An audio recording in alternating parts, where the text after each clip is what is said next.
Bonjour et bienvenue. Je m'appelle Stéphanie Mertes, je fais mes études à Elmo ESAS en section assistante sociale. Aujourd'hui, je veux bien parler du thème multimédia.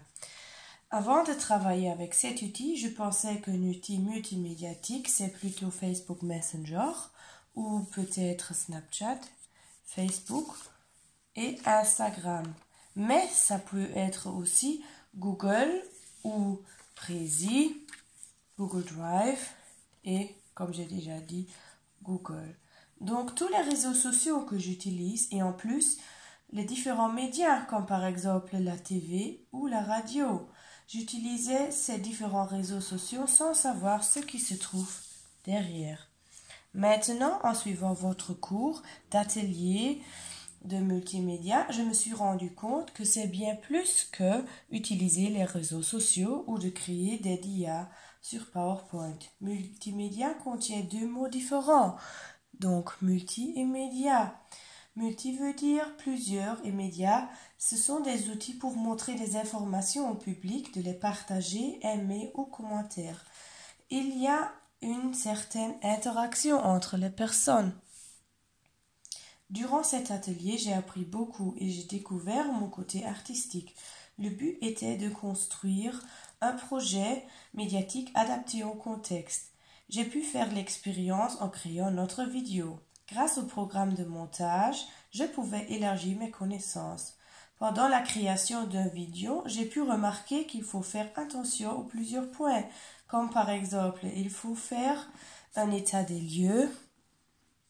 Alors, avant de réaliser cette vidéo, c'est-à-dire de bien planifier les idées, de coopérer avec les partenaires, etc., il faut faire à la cohérence, mais aussi, il faut faire attention par rapport au son. Il faut enregistrer le son à part de la vidéo pour que ça ne va pas un bruit. Il faut faire également attention par rapport à la qualité et la lumière. Et tout ce qui m'a permis d'acquérir les compétences essentielles pour les différentes étapes. Enfin, je sais utiliser plusieurs programmes de montage ou de sonoré, comme par exemple Forma Factory, Audacity, Movie Maker et Filmorama.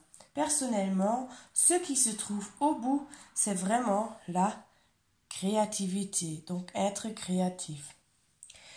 Je suis fière de moi de savoir comment créer une petite vidéo avec plusieurs supports et quelques animations. La dernière étape est de mettre sa production dans les réseaux sociaux, de les partager avec le public et de recevoir un feedback sur tout ça. En tout cas, cet atelier m'a permis beaucoup, aussi pour le futur comme assistante sociale. L'ambiance pendant ce cours était très bien et nous pouvons participer activement avec. Si vous êtes curieux, regardez mon post suivant ou allez regarder dans mes commentaires qui parlent des améliorations.